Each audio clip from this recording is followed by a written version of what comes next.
Hello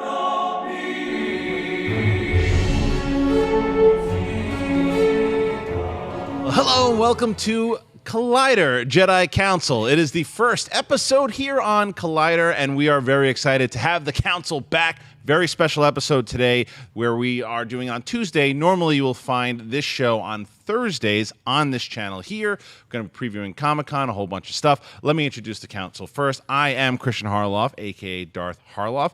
And there he is. He's reading stuff out. You know him. He is Mark II D2. Mark Ellis. What's up, dude? It's a great intro. He's reading stuff out. Yes, I will. This entire program be reading stuff out. Good stuff. You're good. You're the droid we're looking for. And he's back on the Council. Hasn't been on the Council for a little bit, but I feel like he's going to be on a lot more. He is Obi-Wan Kenobi. John Campea, what's up? Hey, I feel it's obligatory that I should say happy birthday again to him. To who? To him.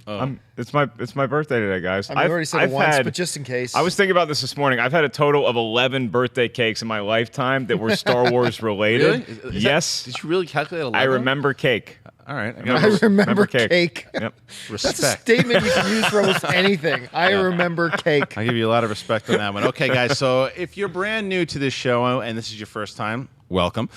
This is pretty simple. We break down everything going on in the world of Star Wars. And we're going to have movie news, we'll have book news, we'll have comic book news, everything that relates back to Star Wars, you'll find it here. But on this segment that comes up first, it's all about Star Wars movie news. That's right. Everything that has broke this week or the last week in the world of the movie news in Star Wars universe, we're going to talk about it. Mark, what's up first? I'm the guy that likes to read it out to you, and we are all very excited to be at Comic-Con. Obviously, Star Wars The Force Awakens has a huge panel in Hall H on Friday afternoon, and Entertainment Weekly has given us some details about what we might see or not see at said panel. Boys, don't throw your computers at me just yet. It appears that we're not going to get any trailer or new clips of the movie that does release December 18th. However, there is going to be some really cool stuff. There's going to be a behind-the-scenes look at the movie. Director J.J. Abrams, Lawrence Kasdan, and Lucasfilm President Kathleen Kennedy already confirmed to be on the panel, and it's going to be moderated by the greatest panel moderator of all time, the nerdist Chris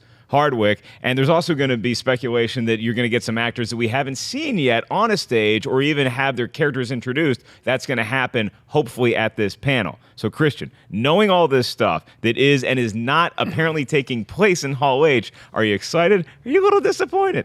I will say this stinks. I hate this. I hate that we're not getting a trailer because I look like a moron. I've been saying we're going to have a trailer for the longest time, and I still have this kind of a little bit of hope that they're going to dupe us and show us a trailer after all, but I don't think so. Not from what they've been doing. They've been kind of calculating it pretty well. Like, you knew there was a teaser coming from Collider, by the way, we were the first to break it, that we were going to get that teaser at Celebration. It turned out to be true. No word on anybody about hearing about a trailer, except this is the first piece, and it comes from Entertainment Weekly. So I happen to think that it's probably true that we're not getting it. I don't really want to see behind-the-scenes stuff. I wouldn't mind seeing the behind-the-scenes stuff after I see the movie. I want to still have all the new scenes and all the actual movie itself and feel like it's still this brand new movie. I don't want to see, oh, well, this is how we built the Wookiee that's going to be in the movie. No. Show me footage and trailers first. As far as cast coming out, I think Andy Serkis will probably make an appearance. I still don't think Han Solo himself, Harrison Ford, is going to be there, but I seem to be the only one. But that's me. John, how are you feeling about this news? Well, I mean, first of all, going to the one point you were making about seeing all this behind-the-scenes stuff prior to seeing the movie, I love behind-the-scenes stuff after I've seen the movie. I do not want to see anything else. Don't show me a 20-minute documentary about how the new ball droid actually functions and how he works. I don't want to see that. Just let me enjoy and soak in the magic of the movie first. Okay, that being said, yes, you have been saying for a while that there's going to be a trailer at Comic-Con. However, I am still not convinced that you're wrong. I'm still not convinced that you're wrong. I believe there is mischief afoot in the world of Lucasfilm and EW. I do believe we're going to see either a trailer or a scene. I really do. I really believe, regardless of what they're saying. I don't believe EW's lying. I think that's what Lucasfilm has told them. Yeah. I think Lucasfilm is lying. And I think they're doing it for a good reason. I think they're doing it because they want to bring a lot of joy and happiness and excitement to the fans. When J.J. Abrams finally goes, okay, you might not have heard we might have heard we have nothing to show you, but we got something to show you. And then the place goes nuts crazy. and electric. Yeah. It would be, honestly, considering Marvel, another Disney property, is not going to be there and doing Hall H, it would almost lead me to go, what's the point of coming to Comic-Con if you're not? Now, playing off that thing, what goes towards the argument that the EW report is correct? D23, D23 is not that far away. And you know that Disney has kind of been redoubling down on D23 for the last few years. I was on the phone just yesterday with a Disney representative, and they are putting a lot of energy into D23 this year. So, I mean, maybe that goes towards the idea that they're going to hold off on the good stuff till then. Regarding Harrison Ford, I do believe he will make an appearance. I think the fact that he was supposed to be at Celebration and had that little minor fender bender. Was he supposed to be there, though? Yes. Really? Yeah. Okay. I believe they said that actually at Celebration, that he was going to be there. They mentioned he wasn't feeling well because he just had the plane crash, which lucky he survived and he was okay. A little something happened and he couldn't be there. So I believe to make up for that, I believe they will make sure he's there at that. And I got a feeling he'll probably want to be there for that as well. So I believe some of the big pops they're going to get is the fact that they're going to bring out Harrison Ford, which is somebody we haven't seen yet. I think you're right about Andy Serkis. I believe they're going to bring him out. They might tell us a little bit more about his character. Donald Gleason, maybe.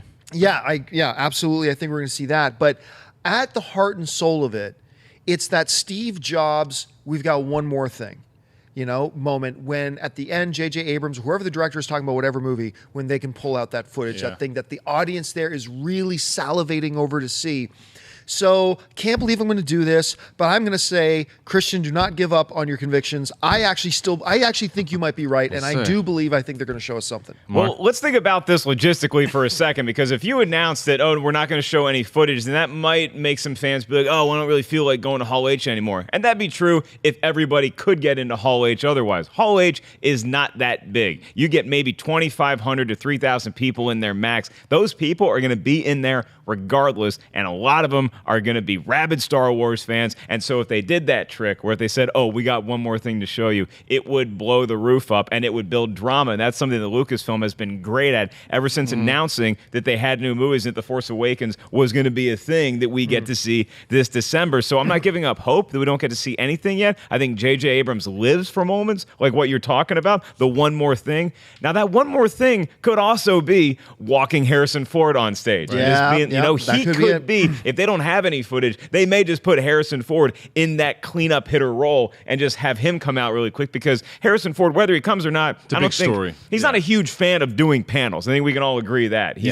doesn't love doing that kind of stuff. So if you say, hey, we're just going to stack you until the end, so you just walk out, you wave, maybe say a few words, and then go back in. Who are these people? You know what they're going to do? What they're going to do is like, okay, Harrison, this is all you got to do. He walks out on stage, grabs the mic, Chewie, we're home. And everybody loses their minds, and then he walks back up and goes back to the bar. That's what he doesn't have to walk. He's just sitting on BB-8 as he just speeds out. So I do have a little glimpse of hope that we might see something. Would you say you have a new hope? A new hope. But what I would say, though, the reason why I tend to say, okay, maybe there's some merit to this Entertainment Weekly thing, not because they're not credible in general. Of course they are. It's Entertainment Weekly. But the thing is, you remember D23 from 2 years ago when they didn't talk about Star Wars at all, and they knew they were going to bring up something. So we thought, we'd get even Anthony Daniels coming in, and there's nothing, and Disney wasn't talking about it. No reports came out about it, so everyone assumed there would be something. And then Alan Horn gets up there, teases us with the Imperial March, and then they start talking about Disney's Bears, and the internet blew up about that. Yeah. So the counter to that is going, let's let everybody know that there's not going to be anything here, that they're going to have some fun. We're going to bring out some cast and we'll have some fun behind the scenes stuff, but let's not get them expecting something, because if we don't deliver, we can say, hey, we kind of told you so. They also might have learned their lesson from that D23, which I don't yeah. think they would have realized that D23 is as big as it became from there going forward. The other thing I'll say really quickly is that you mentioned that you guys don't love seeing behind-the-scenes stuff before the movie is made. Let's not forget who we're talking about. Every move that Lucasfilm has made regarding releasing information about The Force Awakens has been pretty calculated, and they don't always do it through trailers. Sometimes they do it through toys, or they do it another way. So a behind-the-scenes look could be J.J. Abrams telling somebody to do something, then all of a sudden you see Max von Sydow, and then that's how they release the information. So I think that whatever they're going to do is going to be in a cool way, and it's not going to be something where you feel like you've seen too much. But let's put it this way. Let's look at it this way. Look at this picture here. Look at that group of people, especially the younger actors. Yeah. That's excitement. That's fun, whatever. Now, you two guys were in the hall at Star Wars Celebration, right? Right. So let me ask you this. We were crying, yes. What took that event from being an 8 out of 10, which is great, from being great, to the point where it was a big, felt like a kid, cocky nerd fest, everybody losing their mind? What was the part that did that? There's the trailer. Yeah, it was the trailer. They're coming off this event now that they just did, which was a total joygasm for everybody across the world, and they know it. And now they're coming in here, and they know the thing that caused that eruption of joy, that climax, if you will, at the end, was the one more thing, was that piece of video footage that they did. And I think that's still fresh in their minds. Look, you're right. I mean, EW would not be purposely misleading us. We got D23 coming up. You're right. They got hammered when they didn't show something when people were expecting it. And so now it would make sense that they would give everybody a little bit of warning in advance. All that proof in my face still does not... I know, but and the last thing... It's 50-50, I think. And still the last thing going against my original point of perhaps seeing the trailer is the reason why is because we know this Marvel thing. No Marvel presence. We've heard this for a long time as to where... And from what I hear is that JJ wasn't really sold on doing something at Comic-Con in the first place. And then they're like, look, Disney has to have some presence at Comic-Con, some presence, and they can't just rely on a couple of animation because they're going to be doing that at D23, and Star Wars comes out so soon. Let's just do a panel. Let's just do it because it's not even a Disney panel; it's a Lucasfilm panel. Yeah. So it's just like let's just because that way people all want to go see it initially thinking that it's a trailer.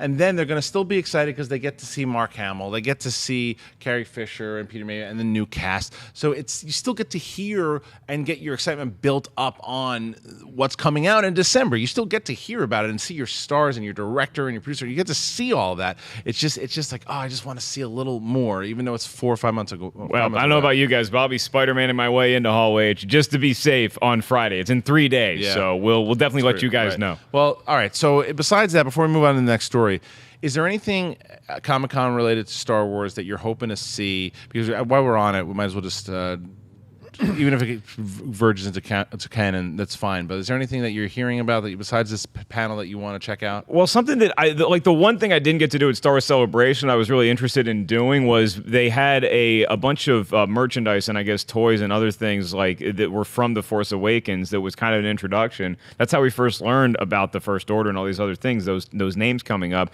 I think they'll probably do something like that at Comic-Con where it's an exhibit, it's a booth, it's something where you get to see some new characters that you didn't know before, and maybe it's through toys or it's through the weapons or however it is, or the helmets. But seeing a display like that up close, not just because we love putting stuff on Instagram, that's something I think would be an added bonus for me as a Star Wars fan. John? I think I would be, well, first of all, I'm already going to be a little bit disappointed if there's no new footage shown. A little bit disappointed.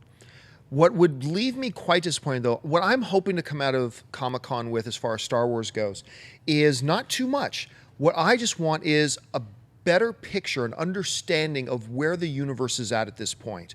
So we know a little bit, okay, now it's the Resistance and it's the whatever order or whatever. New Order, yeah. It's okay, it's this and this, but I don't what is that come out of the ashes of the Empire? Why did the rebellion not rally and win after the destruction of the second Death Star?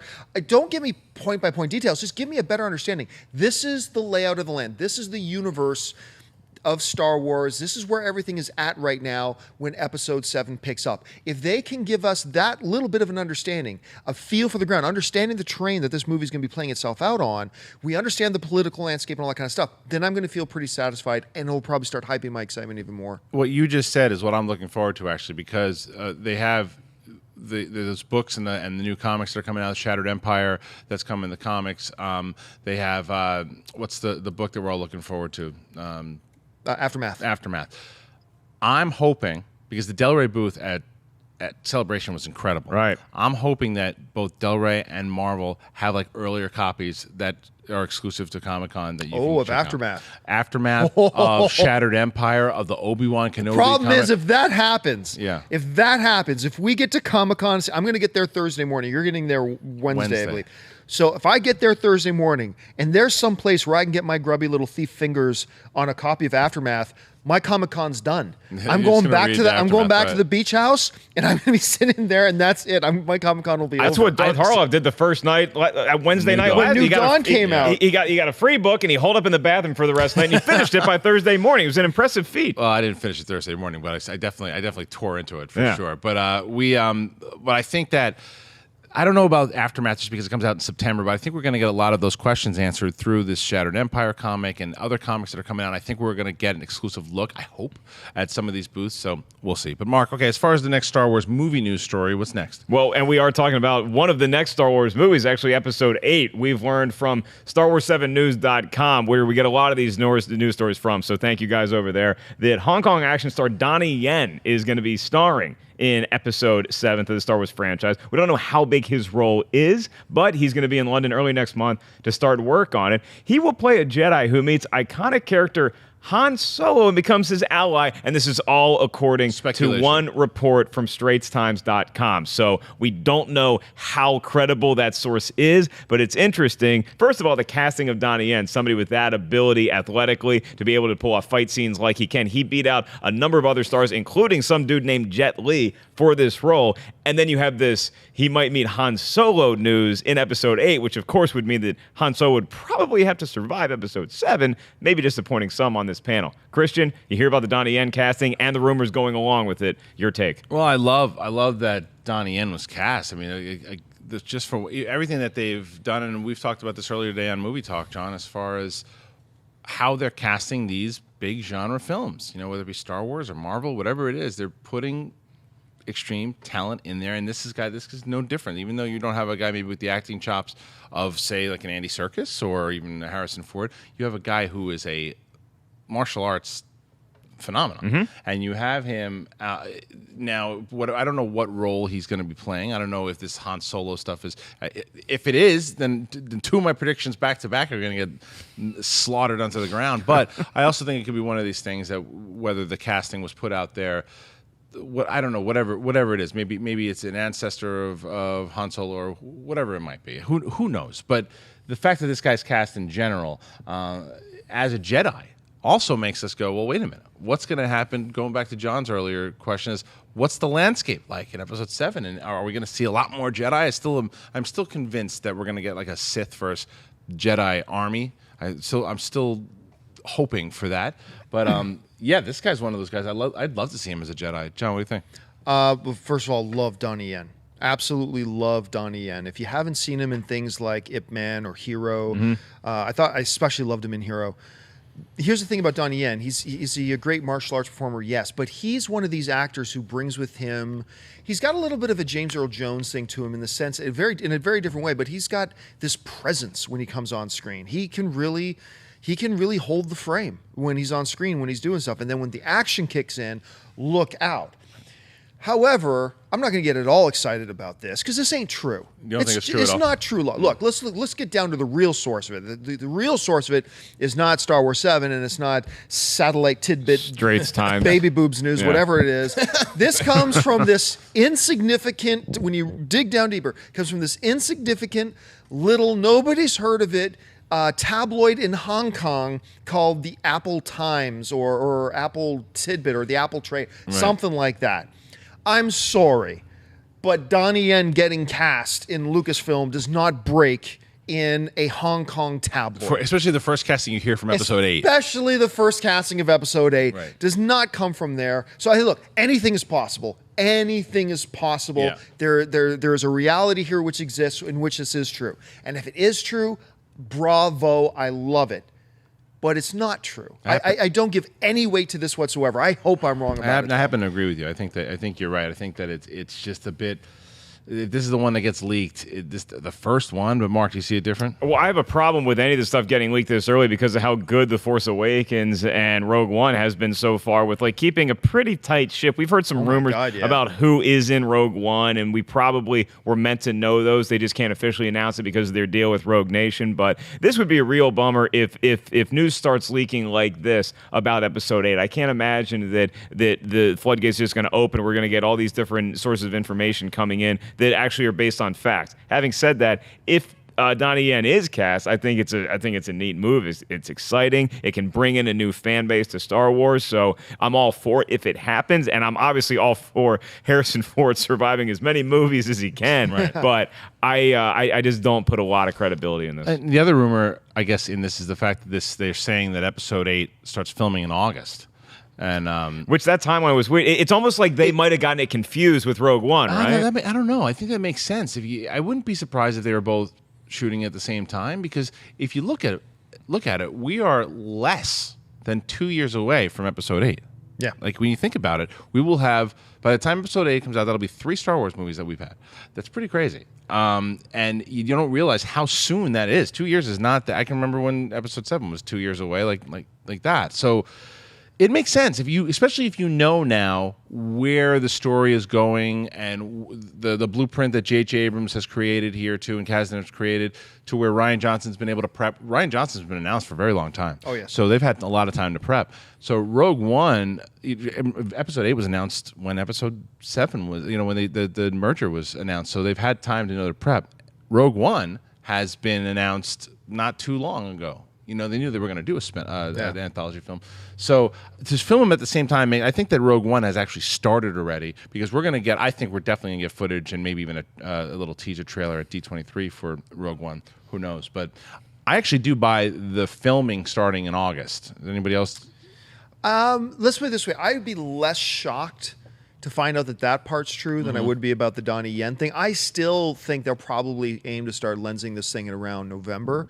But August is certainly within that window of reality that it could absolutely be. So I'd be more inclined to believe that one than the Donnie Yen thing. Yeah, and the other thing to remember, too, is that a few weeks ago on the show, we talked about how they were looking at permits for Skellig Michael Island off the coast of Ireland. So maybe they're just doing some second unit stuff, or they just want to get some, or this is the time frame when the environmentalists or whoever give out the permits on these very sensitive areas are like, you can go shoot here at this time, because maybe you can't shoot there in another season or something like that. Yeah, well, we'll think about it too. Look, you have, it's almost like what Lord of the Rings did. If you can, and the original trilogy, if you can get these guys in a short amount of time, the turnaround, the actors and everything too, they're still in the mindset, and it's not too much of a loop before you, 2-3 years before you're shooting again. It's quick. And from rumors are that Mark Hamill actually started growing the beard out again. Good man. Yeah. So that's. I want to badass. I want to really work for that website. Yeah. Just the Mark Hamill's facialhair.com, where we know what he's filming when, judging by his facial hair. All right. What's next? Well, this is a cool story it's basically talking about the concept artist for The Force Awakens, perhaps taking inspiration from real life. We should be careful here, though, too. Not everybody wants to see all these things. If you've been dodging certain pictures, well, it's too late now. But turn your computer off and come back in like 5-6 minutes. But it's still a pretty interesting story. Mark, what do you got? You look at these pictures and it's like that's an old picture of Mark Hamill holding up a skull and he's doing he a just look. Looks real good. And well, no, that's without the beard right now. Yeah, and then that looks a lot like the concept art that was leaked for The Force Awakens. Then you continue to look at the images, one featuring Adam Driver, one featuring Max von Sydow from another movie, and then it's all of a sudden you put it in context of looking at some of the concept art designs for The Force Awakens, and it looks really similar. The coolest one to me is this one of the concept art that appears to be a cave and Ralph McQuarrie's art from the Emperor's original throne room in Return of the Jedi. First of all, I want to go to Comic-Con and just see a booth that sells that, and I want to get that autograph because that is an awesome frame piece. But looking at that and thinking about how the Emperor's original plans might still play into The Force Awakens is just such a mind-blowingly exciting concept to me. And it's not out of the realm of possibility for maybe them to expound on some of these ideas instead of show us a trailer at that huge Hall H panel. I think it's just been complete respect to the mythology of Star Wars through and through from what I've seen. Not only from J.J. Abrams and his team, but when you look at something like Rebels, to where everything that Filoni and Kinberg have worked on, that's all original McQuarrie designs as well too. They understand what made Star Wars special, and all these pictures and stuff. It's fun.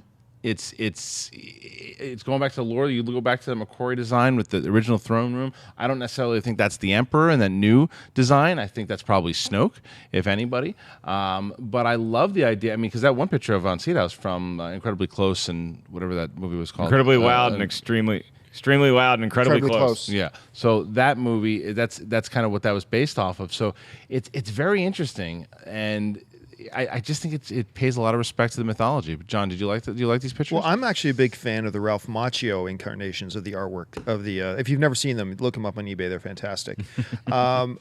Look, here's the thing: everything we have seen coming out of Episode 7 so far, from the artwork to the way they're trying to utilize.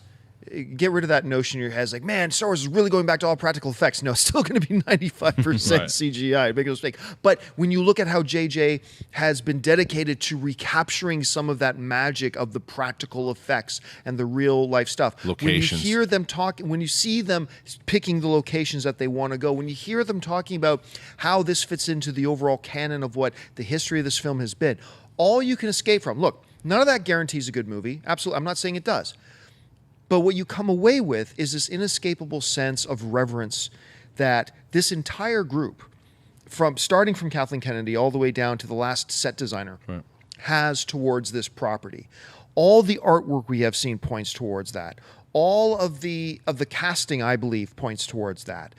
The way they've approached their storytelling so far, from what we can tell on the outside, everything just screams to me that they are so reverent of this universe that can backfire on you. We've seen that happen too. But I think it's worth being very optimistic about. So I really love what we're seeing so far. Yeah, I feel like they not only respect what George Lucas created, but they also respect the fans a lot too, because fans that have invested years in this stuff and researching and just celebrating this when there were no movies on the horizon, even before the prequels came out. You didn't spend those years in vain. You know, you get to now you have a leg up, and it's not necessarily going to be a detriment to people who don't have that background. You know, that like the rest of my family can go see Star Wars and still be and still enjoy it. But for guys like us, you go in and it's like, oh, that's from that, and it's kind of cool to know that it's harkening back to a day when the original movies came out and that war was actually born.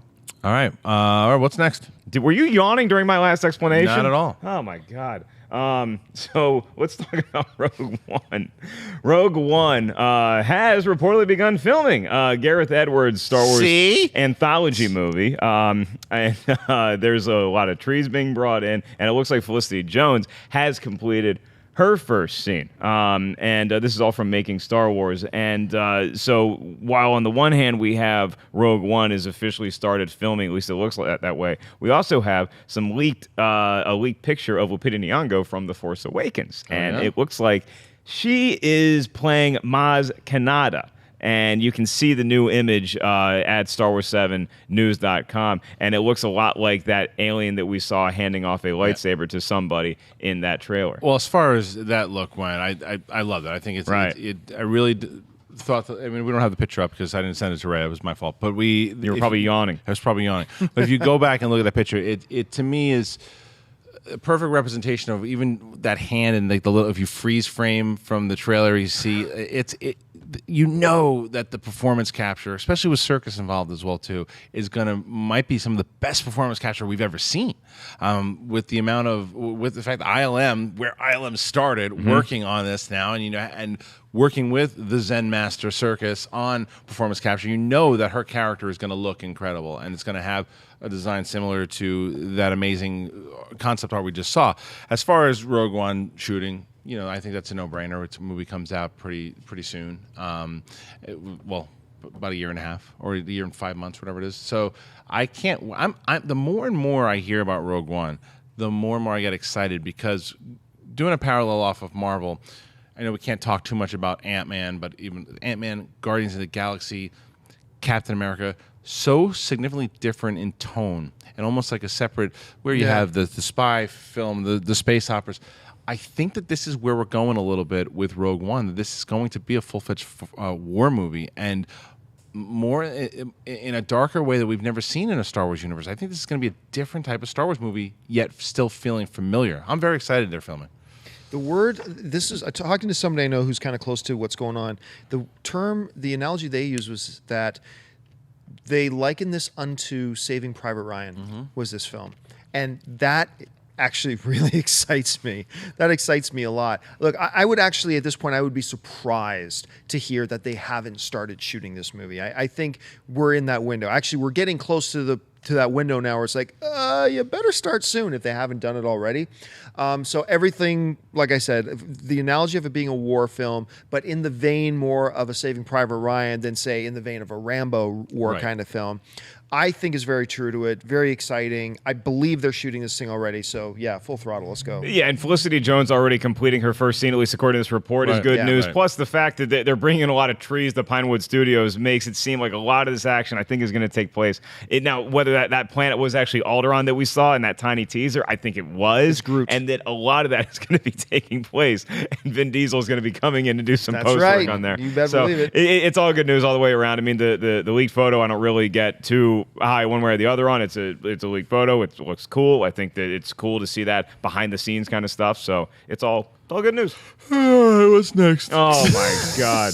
Let's jazz this up a little bit with Planet Jakku could be in outer space, at least on a website that is Star Wars related. Now, the Planet Jakku, we first learned about it at Star Wars Celebration, and it appears that the official site dedicated to The Force Awakens is a little interactive, because if you play around with your mouse, you're going to see, not you kids at home, don't snicker, is that you can actually roll over some part of the background, and Planet Jakku comes up, and it looks like there's a little crater in there where maybe some sort of blast happened. Maybe that was a crashed ship, something else. So it clearly looks like this is Planet Jakku, and then maybe as we get closer to the movie coming out, you're going to get more planets that are hidden in this website. So it definitely looks like one of those sites you should keep tabs on as we get closer to December. Kristian, this is pretty cool, right? It's super cool, and I'm excited to see, because when we think about Hoth and Endor, there's so much personality with those planets, and we remember them. But like, I think that we talked about it last time, is that all of these planets have been one thing. It's a forest planet. It's a water planet. It's a cold. I would like Jakku to actually be, because even though everyone thought it was Tatooine. Everyone thought it was Tatooine until they announced that it wasn't. Of course. I was one of them. Sandy. But I would actually like to see, instead of the Millennium Falcon just taking off, and this is what's going to happen. They're going to take off out of space. It's looking like Harrison Ford's going to pick up Daisy Ridley and Boyega, get them off the planet, and then they're onto some other planet. I hope that they actually just go across the planet to a separate part of the planet where we see a different type of landscape to learn more about Jakku, because I want to learn more about the planet. I think that it could be fun, but this particular image is great. Look at that. Doesn't look like there's a whole lot of water on that planet. That was like one big desert. Yeah, you're right. Well, I mean, we used to joke about this all the time playing the Star Wars role-playing game about every single planet in Star Wars is a uni, I should say, a uni-environment planet. That's it. No multi-environments. No. If you got a puddle, whole planet it's a planet of puddle. Right. The whole planet is puddle. Who cares? It's a picture of a brown sphere. Now, the one interesting thing about this thing, if you look along the edges... Sorry, Grandpa. It looks like it's got a Planet Druidia air shield around it. If you look really close around the edges, it looks like look Druish. It's got a little bit of an air shield. It's a picture of a brown ball hanging in space. It's got a brown ball, John. It's Planet Jakku. I mean, it's just, I like that they're teasing us, though, that you can roll over your mouse, and it's like, oh, that's a neat little surprise for people poking around the website. That's a cool little thing. I just don't see anything here to get excited about, other than the one thing that you pointed out that I didn't even think about at first, to be honest, which is that impact area. There could be something very cool. Was that a Super Star Destroyer? Is this not a very large planet? Super Star Destroyer hitting at it at incredible speeds, maybe running into it while in hyperspace. What if it's that it was a test planet for the original Death Star, right? And something like that's the one thing that's a little bit interesting in all the stories that you start to create in your own mind. All right, that's it. That's all the Star Wars movie news for today. Now is part of the show that we have become it's a lot of fun. I love doing this part of it. It's What's the Deal with Canon? That is right. It's everything going on in the world of Star Wars. And this could be the books. This could be the comic books, the video games, anything that ultimately ties back into the movies. We are going to talk about it. Now, because we were off last week, both Vader number 7, which is a comic, and Leia number 5, which is the end of that run. They both came out. So I'm going to talk about Vader number 7 first. I was the only one that was able to read both of these on the council this week. So as far as Vader is one of my favorites, I go back and forth with the Kanan series, and right now, I guess because Vader just has a little bit more to it at this moment, I think I would go ahead and say that right now it's my favorite. I literally flip-flop all the time on these two. But I loved this issue of Vader. I really dug it. I thought that you really got into the underworld and the politics and the back and forth of the crime world with the Hutts. But you also learned a little bit more about Vader. If you see that shot right there of Vader going back to Tatooine, it's the cover of when there's a great moment where he's with this girl that he's kind of partnered up with, and they're talking about Luke because they're still on the search for Luke. And it's just this one scene where they're talking about the Beru and Owen getting killed, and the woman says it's kind of ironic that if the stormtroopers would have done their job, then we'd still have a Death Star. However, if you wouldn't have killed this kid's aunt and uncle, he'd probably still be here, and you'd probably still have a Death Star. So, and it's like you said, revenge is a powerful tool, and Vader goes, yes, it is. You're correct. And it's just this whole thing it was a nice little throwback, and it's also a throwback to Kenobi as well, too, to why there's a lot of questions we always ask as far as why Kenobi hid Luke on Darth Vader's home planet. And he even calls out to it in this. It's a matter of the one place you know that I would never have returned. That's where you had ballsy enough to bring him back there. Kudos to you, but you ultimately failed because I found out. All that stuff. I really, really enjoy where they're going with this because you learn more about Vader. And this is what everyone so far, and this is why I credit the story group to Vader here. They have a grip on this guy and what they want him to be. You saw it in Rebels. I loved it in Lords of the Sith. I thought they represented Vader just as well as they did. And John's going to talk a little bit about Lords of the Sith in a second as well. And in this comic book, you feel the presence of Vader and when you heard about him in his prime. So this is if you're not reading this series, I really think you should. Now, moving on to Leia number 5. I have to tell you, I'm kind of glad the series is over. It's done. It's 5 issues in, and this run is over. Yeah, it just felt like a Saturday morning cartoon that they were able to get the rights to Princess Leia, and then there was I couldn't get past issue 1. It's not that. It really wasn't that good. What's the timeline? Because the Vader timeline is right after A New Hope, correct? So this is the same thing. This in the timeline actually happens before the events of Vader. As well, this happens when this series starts, it takes place right at the medal ceremony, and now. As this series ends, is ultimately where the Star Wars comic book picks up. But I mean, it represents Leia really well. I thought I didn't love the artwork, and it just was a little cheesy here and there, and it didn't grip me. It didn't grip me. I just didn't love it at all. So it's over and done with. It was a good run while it lasted. Now we get the Lando run, which is coming really soon. I think that's actually the next one that comes out like next month. So we'll definitely be reviewing that one.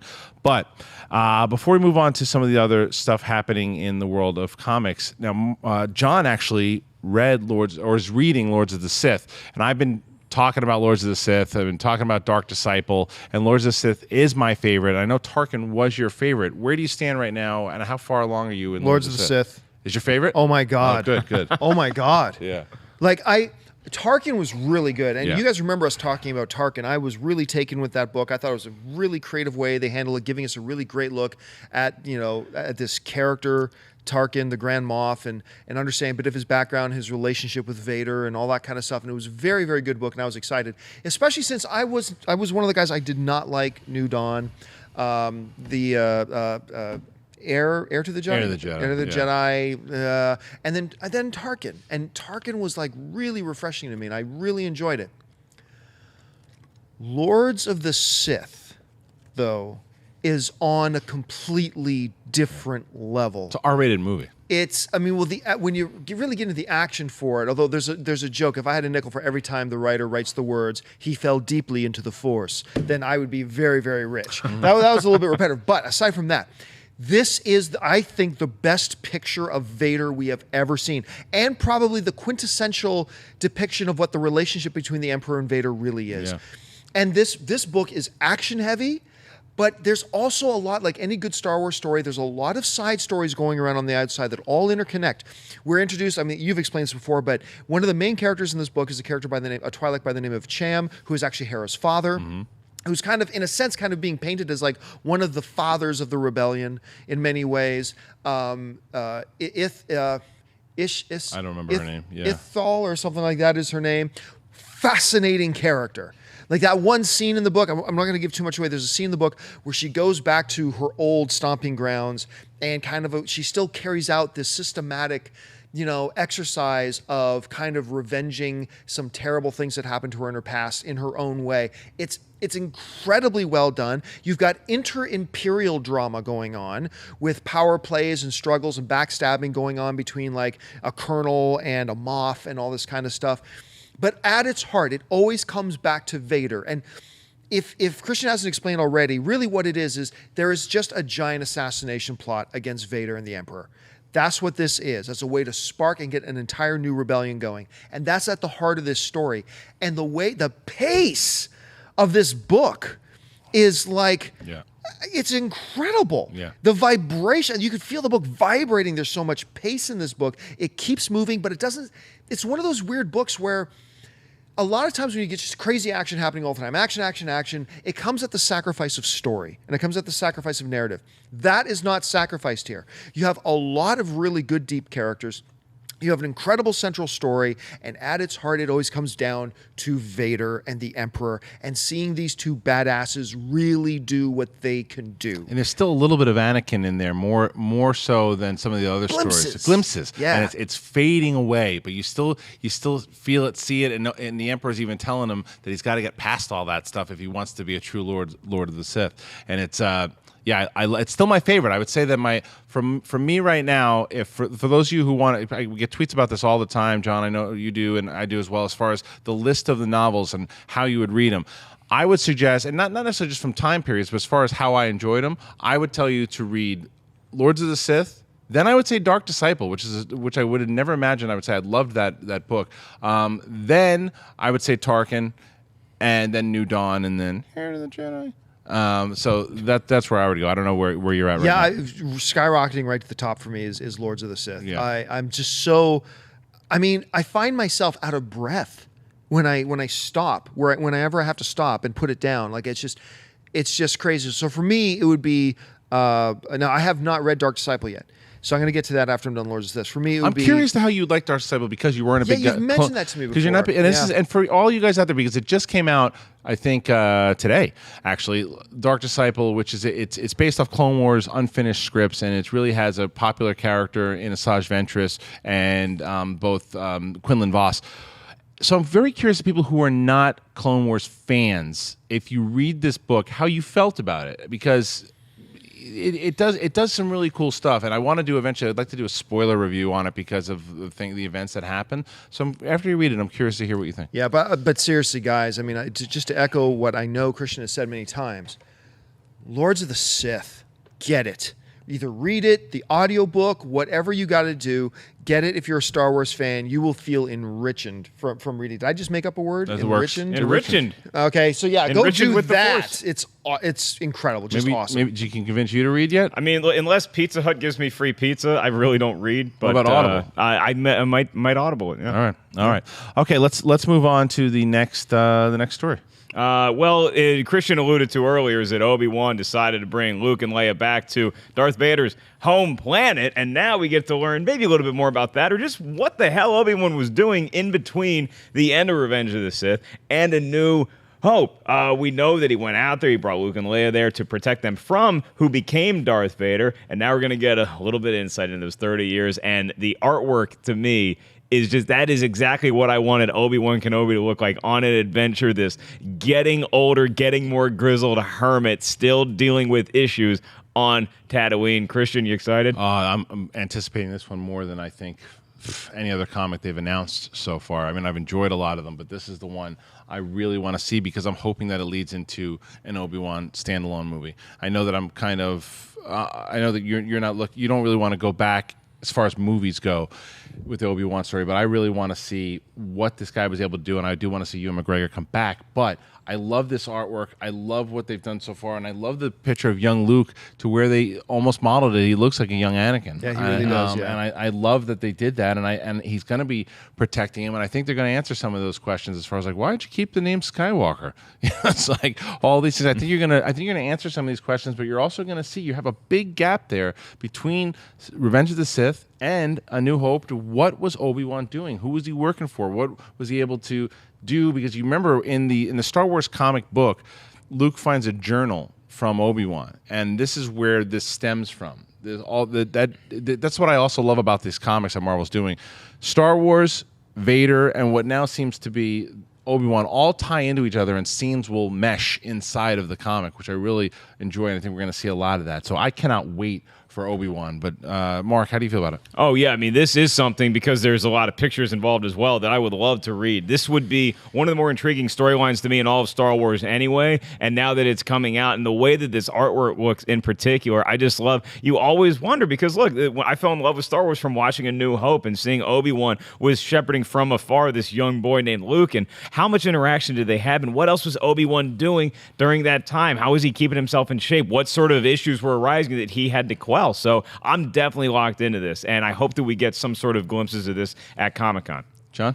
I am, in general, not big on going backwards in storytelling and looking at prequels. It's like, okay, well, whatever Obi-Wan did on the planet, it worked. Luke ends up growing up safely and soundly and ends up to be able to go off. That being said, I have conceded many times that the stories of what Obi-Wan actually goes through on that planet, what happens there, there's a lot of possibilities there on what you can do with the dead. And also, there's a very cool image there about a gang of rogues down there at the bottom.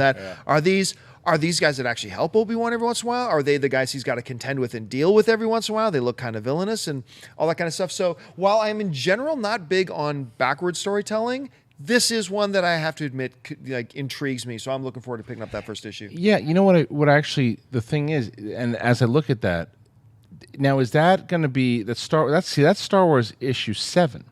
So is Obi-Wan getting his full spin-off, or is that going to be the spin-off stories that just continues into the Star? Because this is something. If this is indeed the case, if it's Star Wars, but there's going to be an Obi-Wan angle to it, like the next 4 issues are going to be all about Obi-Wan. That's kind of cool too. Now I don't know. Obi-Wan could have his full comic. I'm not sure. I thought it was Obi-Wan gets his own comic, but either way, it would serve the same purpose if Star Wars, the comic book, actually became the Obi-Wan story for the next 4 or 5 issues. Think of it in terms of True Detective. Right. True Detective season 1, season 2, totally different characters, just change them up. Now we're telling a different story. That's the benefit of being able to do the Star Wars comic. Is that right? What it looks like? According to the book's description on the Marvel site, Luke Skywalker comes across Kenobi's journals after he comes back to Tatooine. So I think that this issue is going to take place. So it's after Darth Vader killed Obi-Wan Kenobi, but we get some backstory into what. Right. So it's almost like Bram Stoker's Dracula, where it's Jonathan Harker's journal. Ben Kenobi, as all Jedi should do, kept the journal. So it's not going to be an Obi-Wan standalone series, though. It's still the Star Wars series. It appears that it's within the realm of the Star Wars comics. It's going to be a storyline. That's fine by me. We're still getting the same thing we're talking about here. It's just not. I don't want to confuse people, because as I'm looking at it, I'm like, wait, number 7. Right. Yeah. Okay, so it looks like I just saw Obi-Wan and I got excited. Yes. Okay, so then moving on. Then what do we have next? Also at Comic-Con, I don't know how much of that. We'll probably get a lot of that at Comic-Con, because that issue comes out soon. Another thing we're going to get at Comic-Con is a deeper look into Shattered Empire, which is what takes place after what went down in the Battle of Endor and the destruction of the second Death Star. Some details have been unveiled about what exactly is going to be taking place, and it involves more or less the fact that Emperor Palpatine's reign has definitely come to an end, and now the Empire isn't fully destroyed. We just blew up its biggest monument. The Moffs that are regionally in power are now all jockeying for control of the new empire. And will that succeed? Will that fail? Is this really the end of the empire? Is what it looks like we're getting with Shattered Empire. I love this so much, because it answers all the questions and speculations that we had. Even without reading this, we already know that, as we all speculated, the empire is just not going to stop because 2 guys are dead. It's just not going to happen. It's a big government. It's a lot of evil people, and they're gonna you're gonna get a guy kind of like what's his face from the Zahn novels, Thrawn. You're gonna get a guy like that, not necessarily Thrawn, but you'll get a few guys, even the guys that we saw in some of in the MMO. I mean, there's so much. This really gets me excited. This comic and Aftermath and all that stuff. But John, are you going to be trying to pick this up? These are the ones I've been waiting for. These are the ones picking up the story, moving forward in the story. These are the ones I've been waiting for. But talking about, of course, Aftermath and Shattered Empire. I think this is. I just look at that cover and it gets me excited. Yeah. It's like, okay, that's great. You had a party on Endor. Job's not done.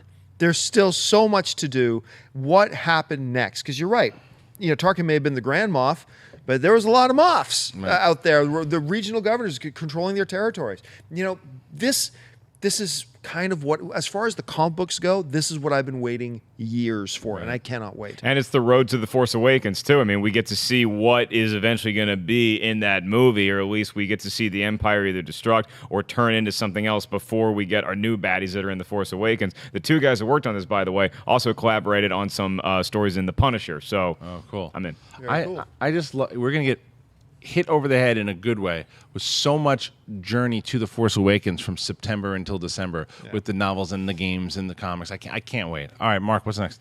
Well, there is a video game coming out from Visceral Games that is it's going to be in the style of Uncharted, and this is all according to a press conference that one of the voiceover actors did. The voice of Nathan Drake in Uncharted.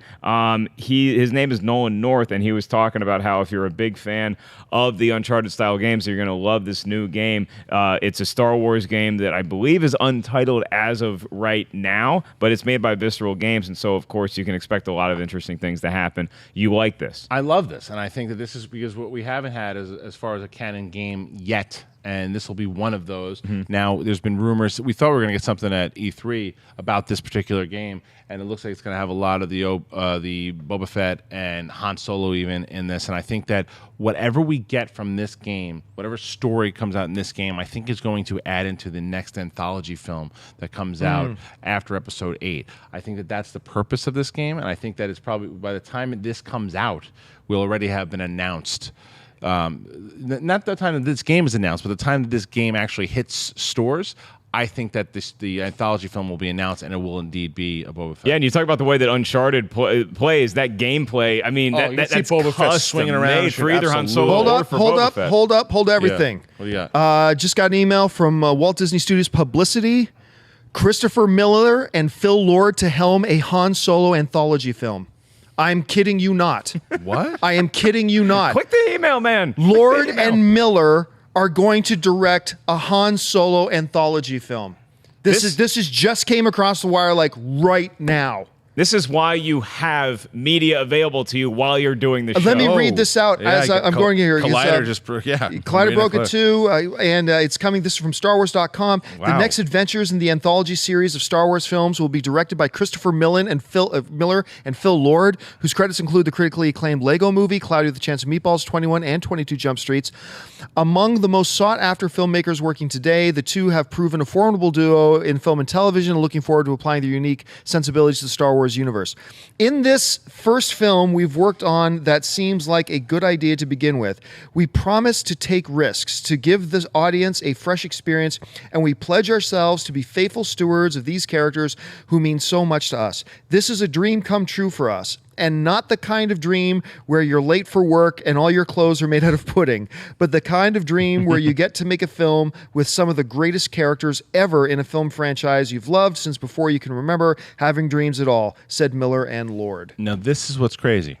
So, Hollywood Reporter, I guess is the one who broke this, adds that the Han Solo movie is not the Star Wars anthology film that Chronicle director Josh Trank was slated to direct, which was supposed to come out, is the one we were just talking about. That was going to be 2019. Yeah. So when's this coming out? I don't know. Did they just switch it up? Who knows? So, and then it says... This can't be 2021. This says, was slated to direct before departing, and Lucasfilm is still looking for a filmmaker to take over that picture, which is expected to focus on the origin story of Bounty Hunter Boba Fett, which is still a separate movie. It's possible Lucasfilm was planning on announcing this news on Friday during its Comic-Con panel, which will be highlighting Star Wars The Force Awakens, but, according to Collider, for which we were told to be prepared for some surprises. This is a pretty big surprise.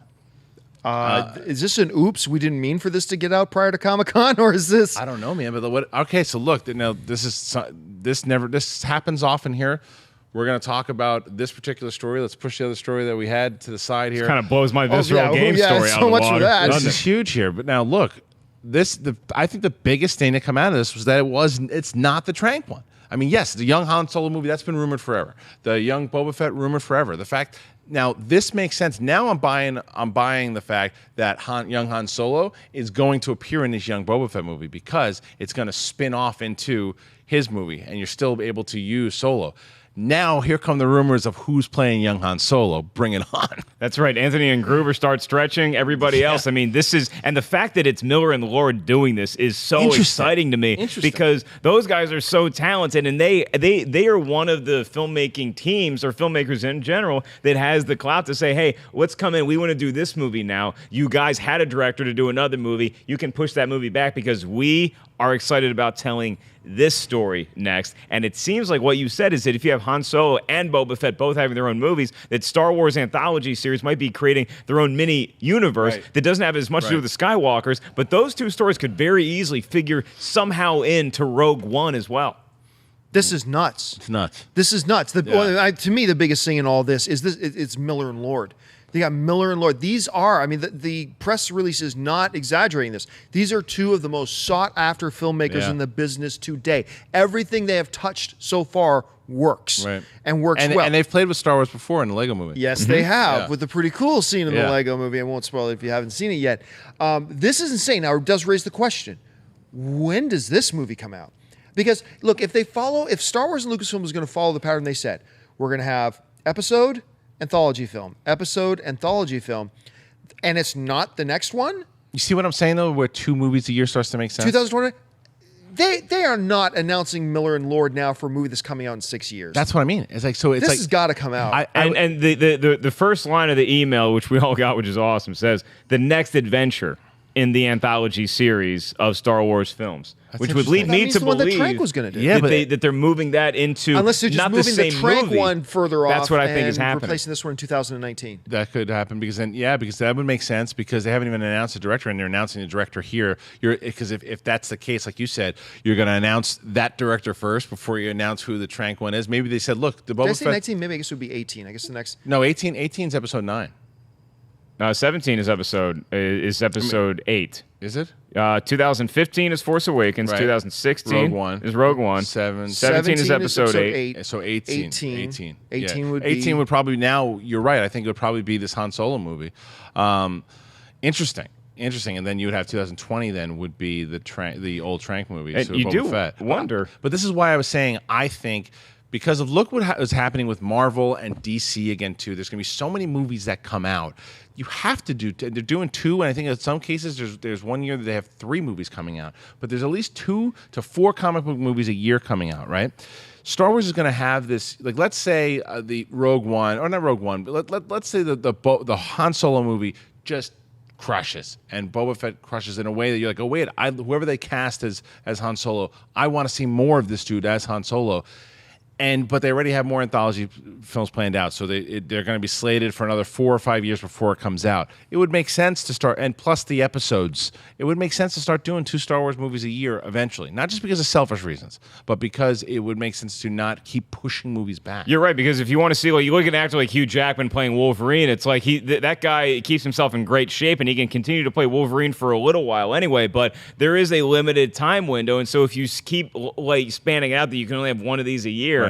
You start to run into some time aging issues. So your point brings validity. Me personally, I could stand to just have one a year, but if the movies are that good and I care about these characters that much and I want to see more adventures with them, I think that the demand is there to have more than one a year. This is huge news. Yeah, it is. This is huge news on so many levels. I can't believe they got a Lord Miller. Well, it makes so much, and I'm never going to discount anybody who is primarily into comedy first, especially after Winter Soldier. Oh yeah. You can't. Right. And especially guys who are clear-cut fans of this property. And that's another thing that Star Wars has been doing, and Lucasfilm and Disney has been doing well, is they're going after people who are fans of the property. Because those are the people who understand and have to coordinate with the story group of ultimately where this thing goes. And it looks like Lord Miller are those guys. And that's incredible It's news. funny. I've got text messages coming in Yeah, from now. me People, too. have you heard about Yeah, Lord yeah, and I'm Miller? getting- It's all happening right now. And you're right, Mark. The next adventure in the anthology series. Maybe they announce more of that. I would assume they're going to announce some of it at Comic-Con. They'll talk about it because this announcement came out. Maybe that's one of the things to announce. Now, It's the wait Force a minute. Awakens panel, though, at Hall H. It ain't the Star Wars Anthology It's panel. a It's Lucasfilm. panel. And It's not Force Awakens. you're right. And I think that maybe because this news came out, I don't know if it was on purpose or not, but maybe somebody's yelling at somebody else like, "Hey, get a scene ready from the Force Awakens. We need to shock them with something. We thought this would be it. It's I not going think to shock there's them a anymore." chance now that there's a better chance that Harrison Ford is there after Ford this. showing up, yeah. And I don't think so. But you want to talk about mind blown? What if they announced the new Han Solo at Comic-Con? It won't happen. But can you imagine if they bring out the actor that's playing Han Solo at Comic-Con? Okay, so they would See you later. if that happened, and we're just playing in speculation land now. If that happened, they're not going to do that with a new name.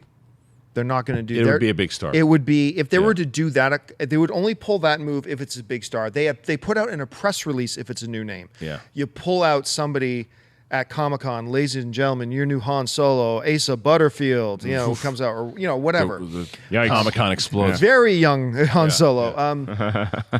I'm just this is nuts. stunned. This is nuts. And because of that kind of is going to cut the episode short today because we had a couple other things and Twitter questions, but this story broke and we had to talk about it. But we will get to all of your Twitter questions and address the council on our next episode, which will air regularly on Thursdays on this channel. So the new hashtag, remember, is Collider Jedi Council. Make sure that you go ahead and go and ask us any question that you want about the Star Wars universe. We pick them out over the week. We will address your questions, and we'll address the council next week.